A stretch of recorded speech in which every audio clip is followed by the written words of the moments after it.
지난주에 살펴봤던 말씀이 뭐냐면 우리가 레위기서의 3장의 화목제였습니다.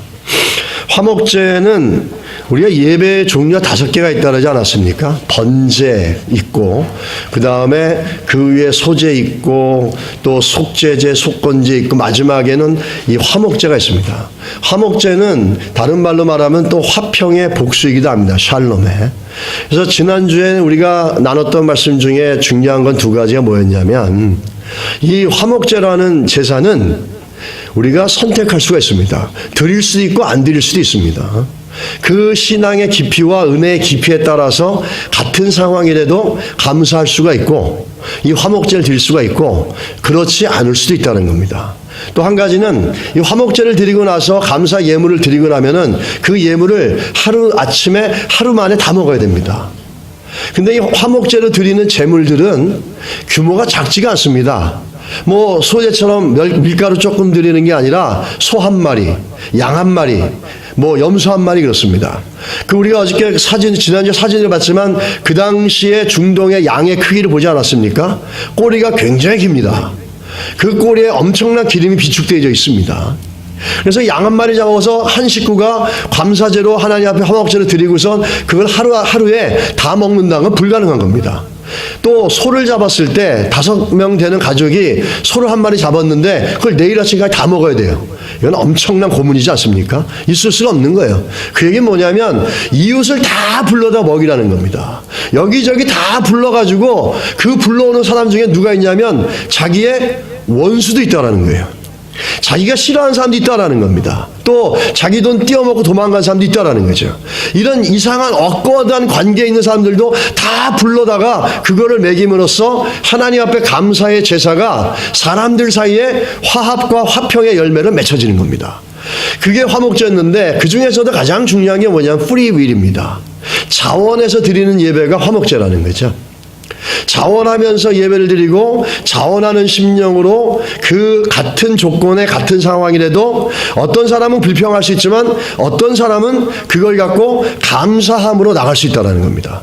그래서 화평제라는 것은 결국에 화목제라는 건 결국에 뭐냐면 우리 신앙의 깊이와 정도를 보여주는 거라 얘기할 수 있습니다.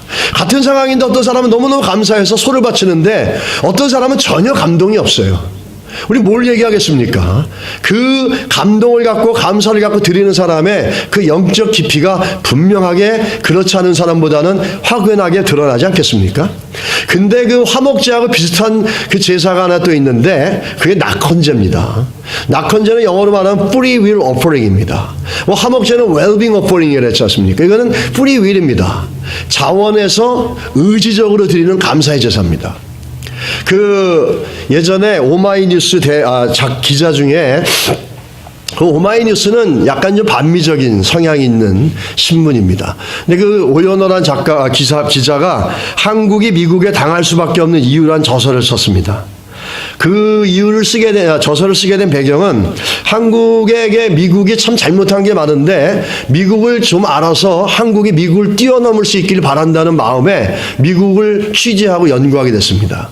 그래서 미국에 와서 미국을 연구하면서 만들어낸 책이 한국이 미국에 당할 수밖에 없는 이유라는 겁니다.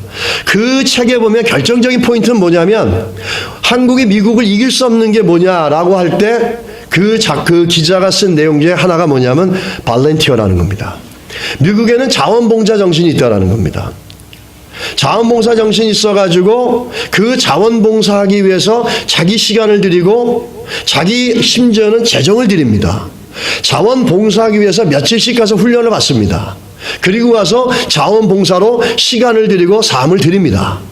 그런 거를 볼 때 이 한국에서 쫓아갈 수 없는 미국인이 갖고 있는 정신 중에 하나가 바로 이 자원봉사다라고 이렇게 결론을 냈습니다. 그 1년에 4천만 명이 넘는 사람이 미국의 자원봉사를 한답니다.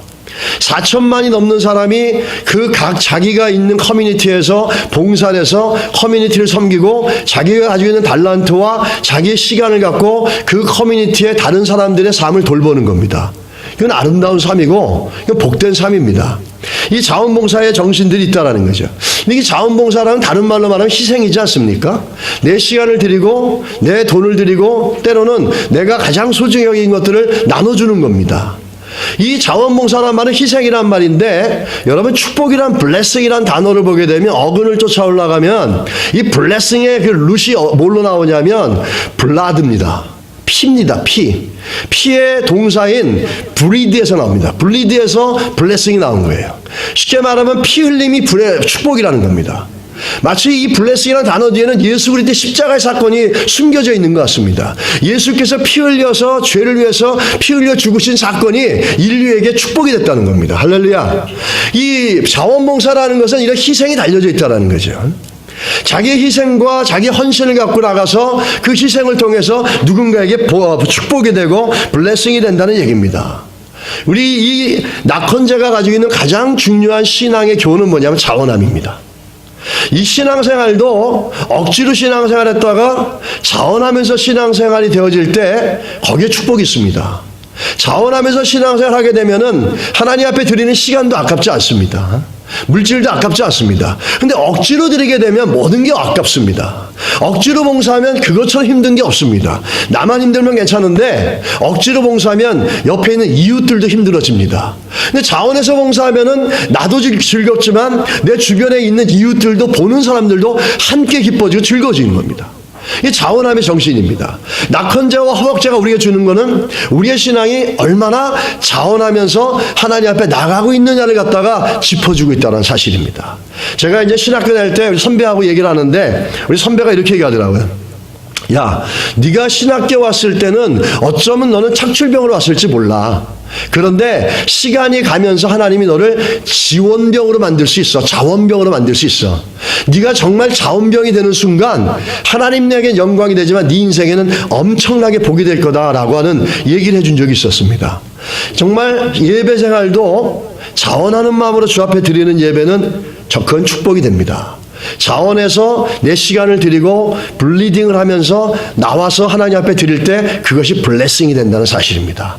오늘 이 자리에 자원하면서 나오신 여러분들에게 이 예배가 축복이 되길 주님을 축원합니다. 정말 생명이 살아나고 다시 한번 하나님의 은혜가 넘치는 귀하고 복된 예배가 되길 축복합니다. 이 낙헌제와 화목제라는 동일한 제사의 특징은 같은 환경인데도 어떤 사람은 불평합니다. 근데 어떤 사람은 기뻐합니다. 같은 환경인데 전혀 다를 수가 있다는 거예요. 하나의 예를 들자면 재미있는 얘기가 하나 있는데 어느 마을에 두 개의 아주 한쪽은 부글부글 끓는 온천이 있고 한쪽은 냉기가 흘러가는 냉천이 있었습니다. 그래서 이곳의 사람들은 어떤 게 하냐면 뜨거운 물에 가서 빨래를 해가지고 찬물에다 헹구는 겁니다. 너무 복이 좋지 않습니까? 그래서 구경꾼들이 옵니다. 이걸 관광하러 온 사람들이 보고서 야, 이 마을 사람들 너무 좋겠습니다. 왜냐하면은 한 곳에서 뜨거운 물로 빨래하고 거기서 찬물로 헹구면 얼마나 좋습니까? 그러니까 관광 가이드가 하는 말 이럽니다. 그렇지 않습니다. 이 사람들 빨래할 때마다 불평합니다. 왜 원망 불평합니까? 하나님, 이 양에 뜨거운 물도 주시고 찬물도 주셨으면 비는 물도 좀 주시지 왜 비는 물을 안 주셨습니까? 라고 불평을 한다고 합니다. 이 사람이라는 게 마음을 어떻게 생각하느냐에 따라서 너무나 많은 부분에 이 불평과 원망할 수 있는 요소가 너무 많습니다. 아무리 좋은 환경이라도 그 사람 마음이 그러면 그건 절대로 좋지가 않습니다. 여러분, 한 가지 중요한 조사 결과는 뭐냐면 인간이 갖고 있는 DNA는 80% 이상이 부정적인 걸 향해서 달려간답니다. 우리 몸 안에 있는 DNA는 부정적인 거를 갖다가 80% 이상의 DNA가 부정적인 얘기를 굉장히 좋아한다는 거예요. 특히 내가 미워하는 사람들에게 부정적인 사건이 나면은 너무너무 좋아하는 거죠. 내가 좋아하려고 하지 않는데 너무너무 좋아하는 거예요. 저는 이걸 죄성이라고 얘기합니다. 이 죄성일 겁니다. 이건 그 20% 남짓되는 우리 안에 DNA가 선한 거를 찾아가려고 노력한다는 거죠. 근데 예수를 믿으면은 바뀌어져야 되는 게 뭐냐면 20%의 선한 걸 쫓아가려고 하는 우리 안의 본능이 80%가 되어져야 된다는 사실입니다. 할렐루야. 믿으십니까? 그래서 환경 속에서 내가 남들은 불평할 수도 있는데 예수가 내 안에 들어와 있는 자들에게는 20%밖에 안 되는 긍정적인 걸 향해서 반응하는 DNA가 80%가 되어져서 어떤 환경 속에서도 정말로 면역이 생겨서 감사할 수 있고 기뻐할 수 있는 모습의 능력이 우리 예수 믿는 사람들의 모습이 되어야 될 줄 믿습니다. 오늘 우리가 그런 은혜가 있기를 간절히 축원하고 여러분과 제 안에 이 한 해를 좀 마무리하면서 이 감사하는 신앙들이 자원하는 마음으로 하나님 앞에 나가는 신앙들이 회복되기를 축복합니다. 성경 우리들에게 감사라고 가르치지 비판하고 불평하라고 얘기하지 않습니다. 사람들이 잘못한 거나 약점을 지적해내는데 그것이 마치 우리가 뛰어난 능력이 있거나 검사의 영이 있거나 뭐 남들보다 똑똑해서 그런 게 아닙니다. 그건 80% 이상의 DNA를 그대로 쫓아가는 그 안에 진리가 없는 삶이라는 거죠. 시편에 보게 되면은 이렇게 얘기합니다. 시편 34편 13절로 14절에 보면 내 혀를 악에서 금하며 내 입술을 괴사한 말에서 금할지어다. 악을 버리고 선을 행하며 화평을 찾아 따를지어다. 에베소서 5장 4절에는 누추함과 어리석은 말이나 희롱의 말이 마땅치 아니하니 돌이켜 감사하는 말을 하라라고 얘기합니다. 결국에 감사하고 하나님 앞에 자원하는 마음은 우리 신앙의 성숙들을 보여주는 중요한 척도가 되는 겁니다. 우리 지난주에 말했지만 아브라함의 조카 롯은 한 번도 자원해서 예배한 적이 없어요. 그 아브라함이 실수할 때마다 하나님이 넘치게 채워지는 드라마틱한 인생을 사는 걸 옆에서 은혜를 받으면서도 자기는 한 번도 하나님 앞에 자원해서 예배를 드리고 단을 쌓고 하나님의 이름을 부른 적이 없습니다. 그의 마음에는 저 소돔과 고모라를 보면서 저것이 에덴 동산 같고 저것이 애굽 땅 같다 그러면서 늘 소돔과 고모라를 즐거워하고 늘 소돔과 고모라를 사모했었습니다. 그러니 하나님을 향해서 아무리 옆에서 은혜를 받고 아무리 옆에서 하나님의 역사가 일어나도 보지 못하는 거예요. 그 루시라는 말은 히브리 말로 말하면 눈이 가려진 자 뜻입니다. 그 의미는 뭐냐? 삼촌 아브라함이 그렇게 하나님의 은혜를 겪는데도 보지 못하는 거라는 거죠.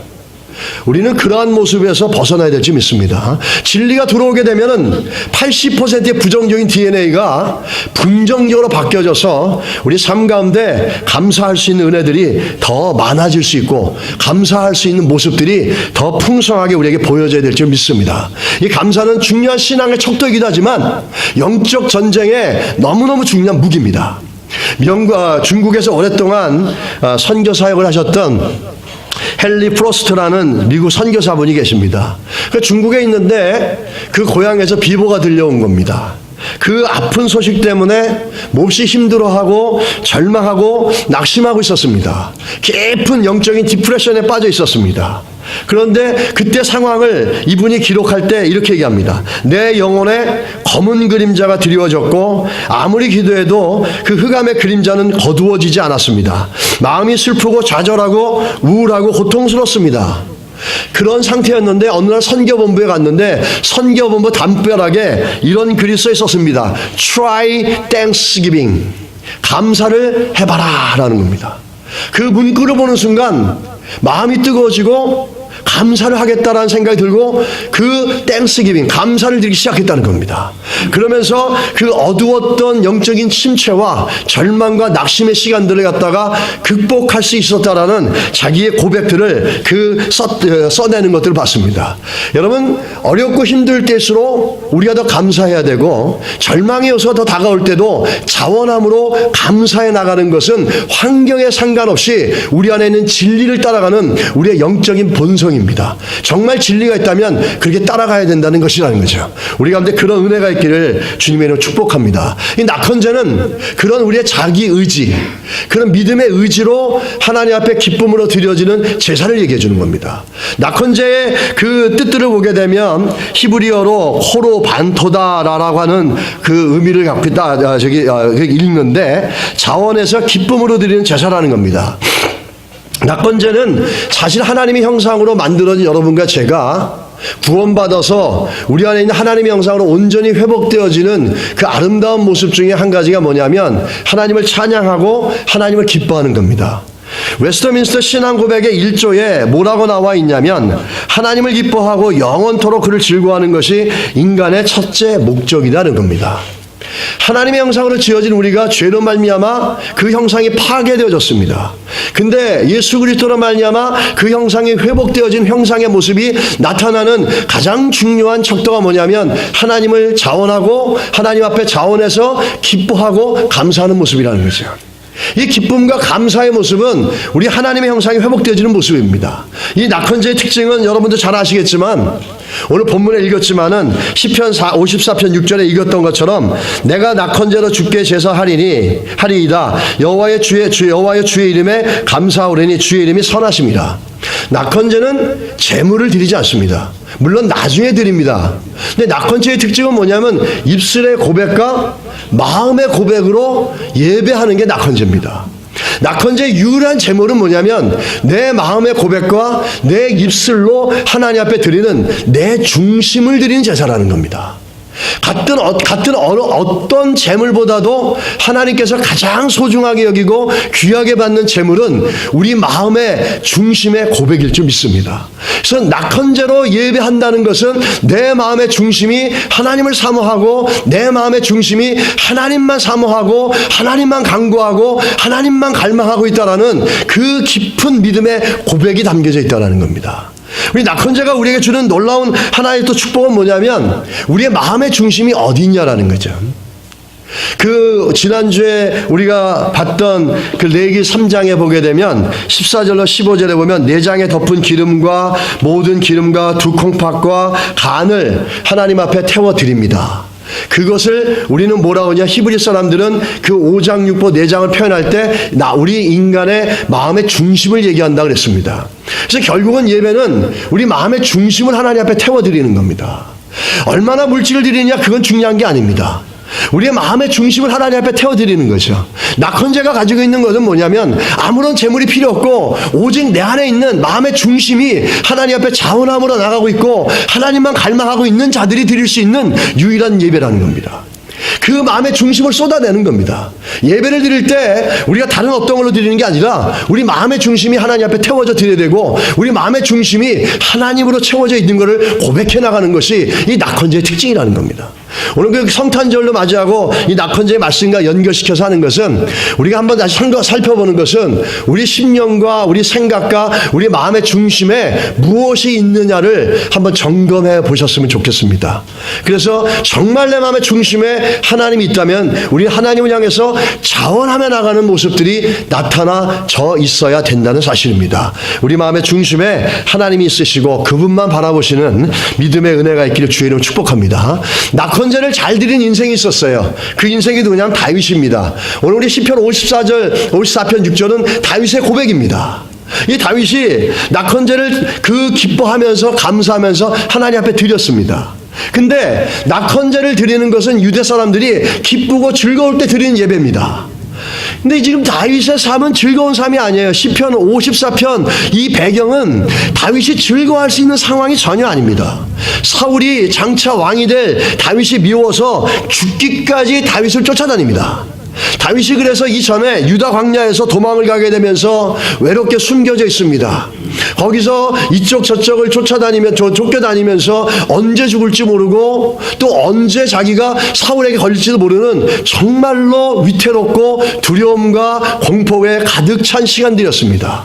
그런 시간들 속에 다윗을 보게 되면 많은 시편의 내용들이 그렇게 기록이 되어 있지. 그때 광야 시간에 기록되어 있는데 특별히 또 유다 강렬에 가서 보게 되면 다윗이 얘기합니다. 63편 1절에 보면 하나님이여 주는 나의 하나님이시라 내가 간절히 주를 찾되 물이 없이 마르고 황폐한 땅에서 내 영혼이 주를 갈망하며 내 육체가 주를 앙망하나이다 이럽니다. 이 죽을 수밖에 없고 지금 사울에게 언제 걸릴지도 모르는 그런 상황 속에서 한 가지 우리에게 주는 교훈은 뭐냐면 이 다윗의 관심은 그 어려운 상황 속에서 어려운 상황과 사울을 그 마음에 묵상한 것이 아니라 그 안에 하나님만 묵상하고 있다는 겁니다. 그 다른 것을 갈망하는 것이 아니라 하나님 나를 사울에게서 피해 주십시오. 사울에게서 도망가게 해 주십시오. 나를 지켜 주십시오. 나를 건져 주십시오. 이게 아니라 주님만 바라보고 있습니다. 물이 없는데 물을 찾는 것처럼 제가 주님만 갈망하고 있습니다.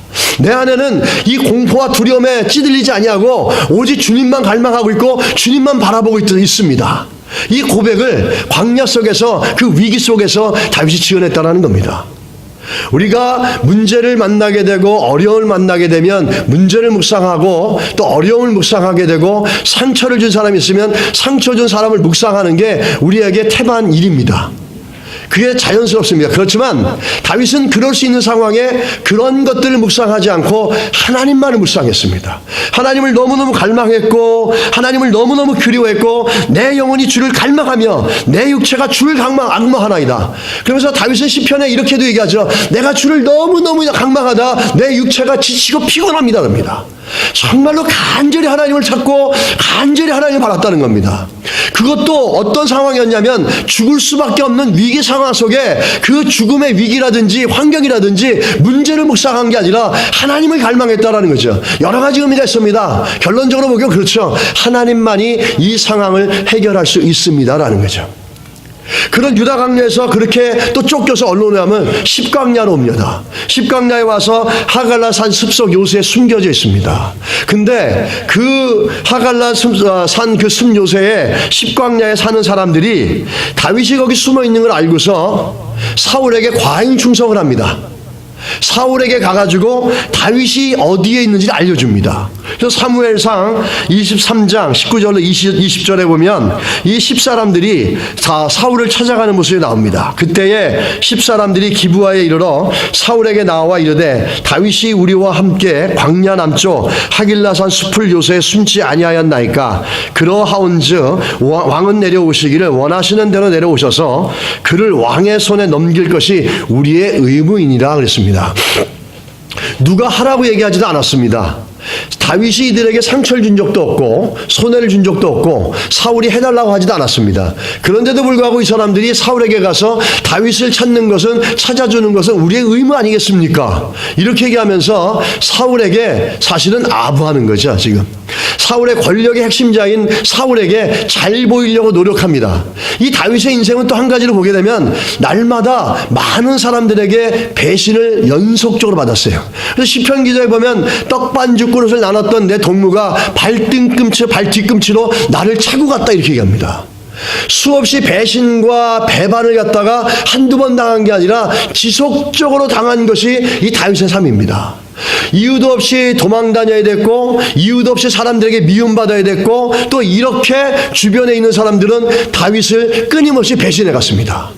이런 가운데 다윗이 고백하는 것이 있지 않습니까? 오늘 다윗의 삶을 보면서 참 놀라운 건 뭐냐면 그 보고를 받고 나서 사울이 3,000명의 군사를 뿌립니다. 3,000명의 군사를 퍼뜨려 가지고 다윗을 찾기 시작합니다. 완전 도간에 든 쥐입니다. 우리가 만약에 여기 미국 여기 LA에 살면서 오렌지 카운티 있다 할지라도 이 넓은 데 있다 할지라도 경찰 3,000명이 저를 찾아다닌다고 생각해 보십시오. 어떻게 은신할 수가 없을 겁니다. 다윗은 그런 위기 가운데 있었어요. 다윗은 이 상황 속에서 선택은 하나밖에 없어요. 선택이 두 가지죠. 결국에는 뭐냐면 싸우다가 죽느냐 조용하게 죽느냐. 어쨌든 양자 다 죽는 겁니다. 사울에게 아무런 소망이 없고 아무런 기대감이 없는 상황이었어요. 그런데 이런 상황 속에서 다윗이 어떤 고백을 드리고 무엇을 하냐면 오늘 여러분과 제가 읽었던 시편 54편 6절에 낙헌제 예배를 드리고 있다는 겁니다. 모든 환경이 좋았고 모든 게 좋은데 낙헌 한제를 드렸다면 우리에게 별로 도전이 안 됩니다. 은행에 밸런스도 막 많고 몇만 불씩 돈이 있고 일도 잘 되고 모든 게 다 잘 되는데 감사를 드린다면 그것도 좋죠. 근데 그게 아니라 지금 이렇게 3,000명의 군사들이 다윗을 잡아서 죽이려고 혈안이 돼서 쫓아다니는 그 상황 속에 다윗은 뭘 했는지 아십니까? 시편 54편 6편의 이 말씀, 내가 낙헌제로 주께 제사하리라.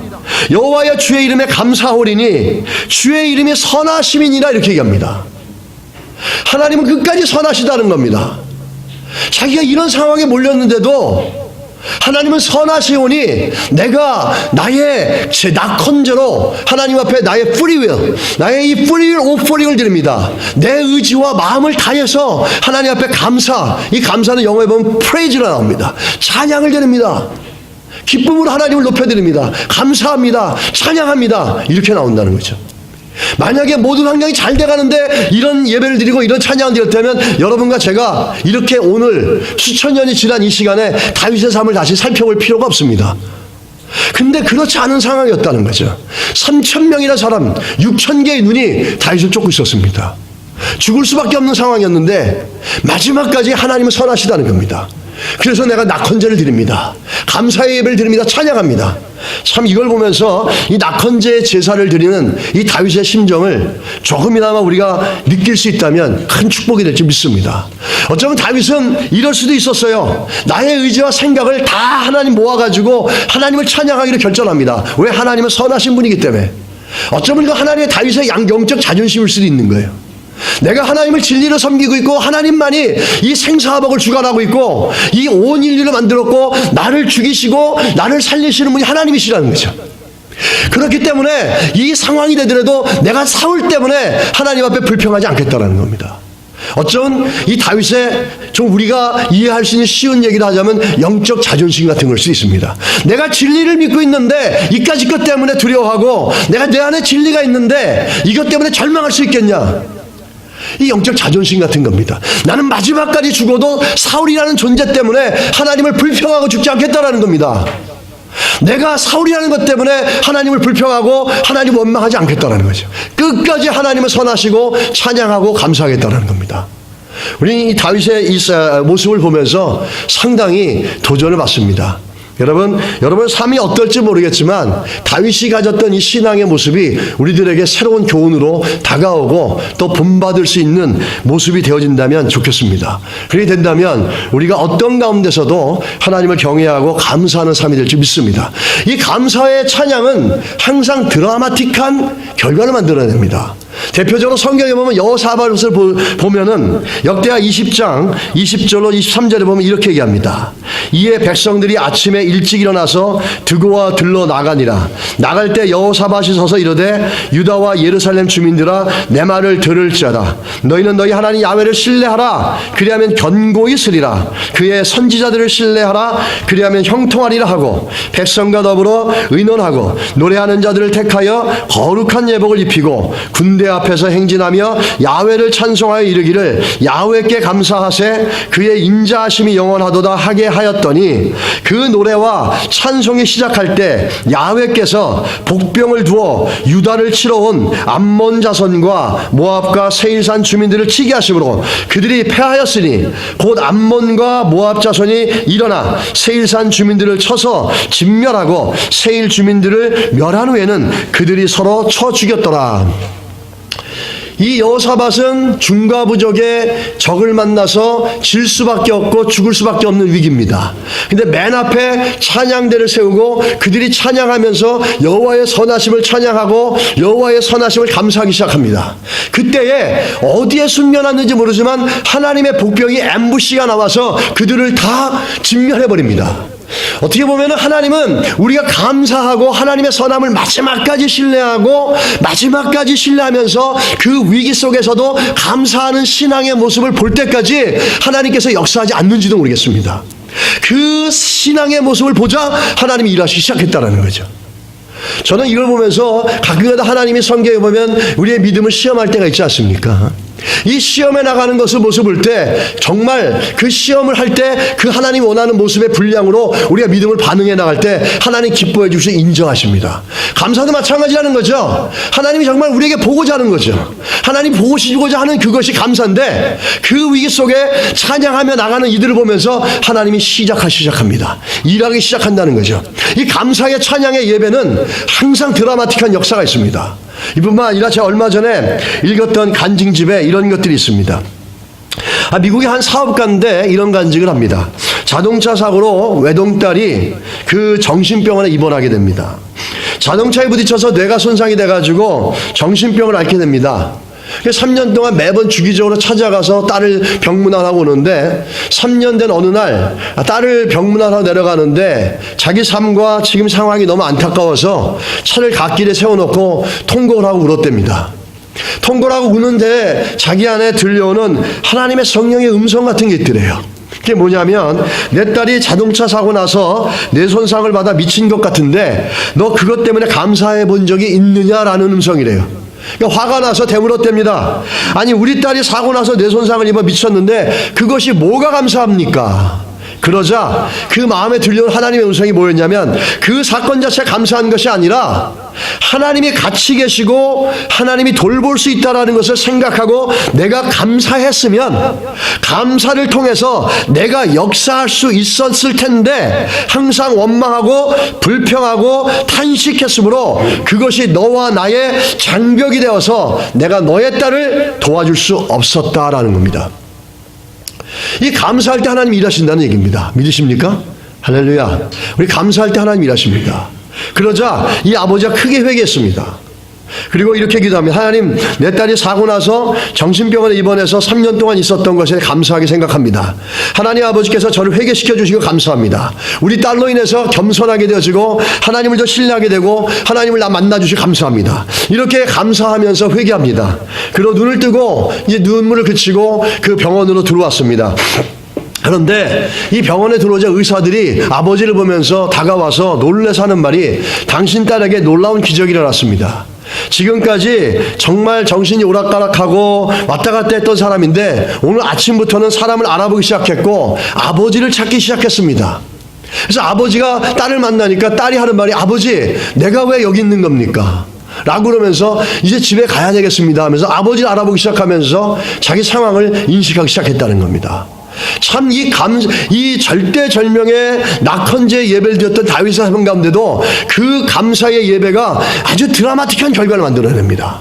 이거는 이 성경의 여호사밧과 어떤 한 평범한 사람의 간증뿐만 아니라 오늘 이 낙헌제를 드렸던 이 다윗의 삶에도 정말 드라마틱한 역사가 일어납니다.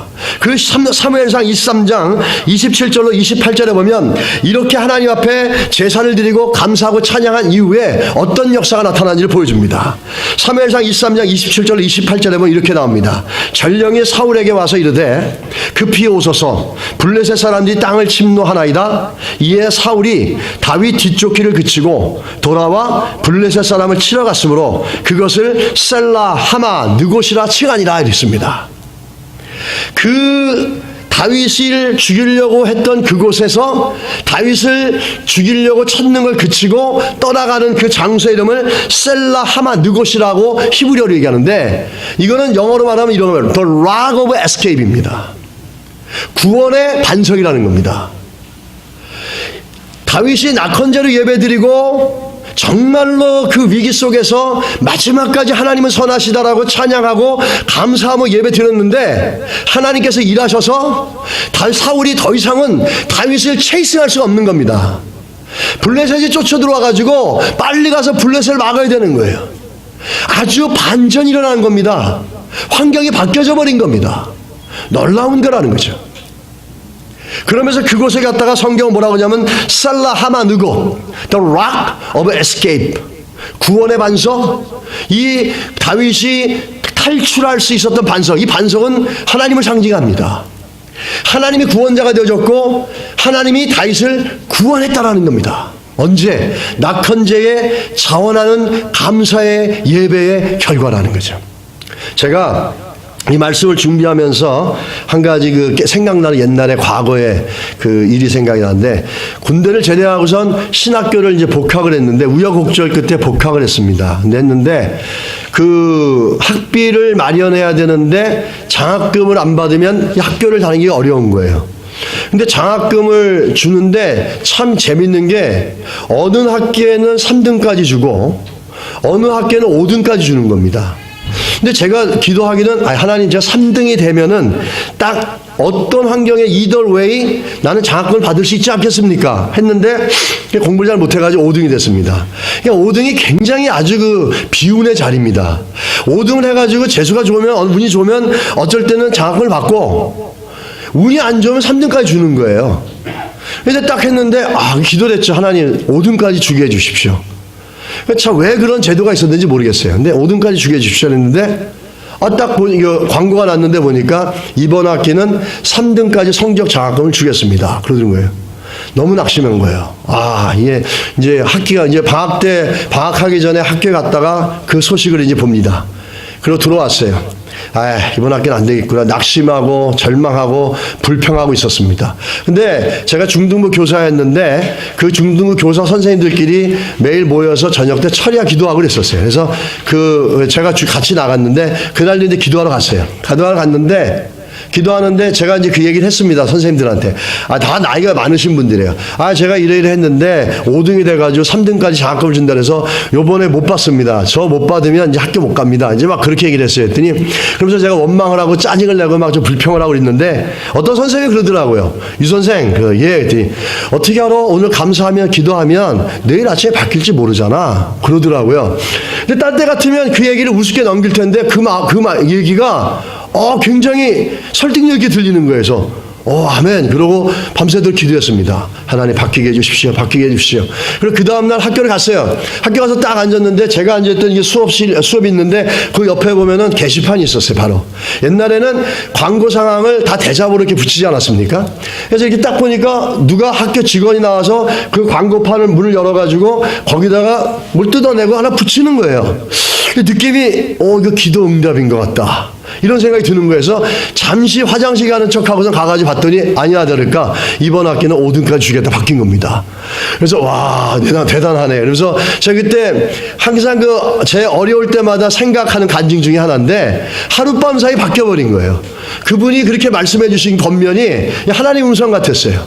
그리고 붙잡고 기도했는데 감사했는데 진짜 감사한 대로 바뀐 겁니다. 그래서 제가 학교를 그만두지 않고 오늘 이 자리까지 오게 됐습니다. 참 감사한 거죠. 여러분 그러한 일들이 우리 가운데 좀 많이 있기를 주의 축복합니다. 근데 제가 이 감사라는 신앙이 어떤 신앙인가 생각해 보니까 감사의 신앙은 우리들에게 무엇을 갖다 주냐면 부활의 능력을 누리게 만들어주고 부활의 능력을 경험하게 만들어주는 신앙이라는 겁니다. 이 practice resurrection입니다. 우리의 하나님 예수께서 십자가에 부활한 사건들을 경험하게 만들고 부활의 삶을 살게끔 만들어주는 그 능력의 시작이 어디서부터 나오냐면 감사라는 거죠. 오늘 바울의 삶이 다윗의 삶이 완전 죽음 자체 아니었습니까? 절대 절망이었습니다. 근데 낙헌제의 예배를 통해서 상황에 상관없이 감사함으로 하나님 앞에 나가고 그 삶은 완전히 바뀌어서 생명으로 채워졌습니다. 이 부활의 믿음은 우리들의 인생 가운데 우리들의 삶 속에 예수 그리스도의 부활의 삶을 실제로 경험하며 누리면서 살 수 있는 놀라운 믿음의 통로라는 겁니다.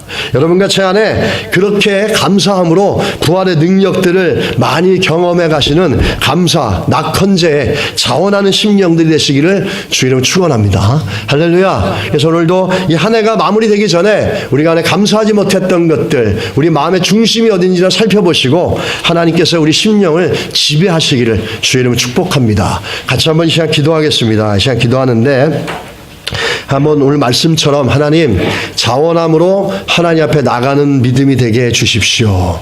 우리 상황에 상관없이 감사함으로 하나님 앞에 나가게 하시고 그 감사의 놀라운 열매들을 우리 인생 가운데 많이 얻게 해 주십시오. 우리 같이 한번 기도하겠습니다. 기도하시겠습니다.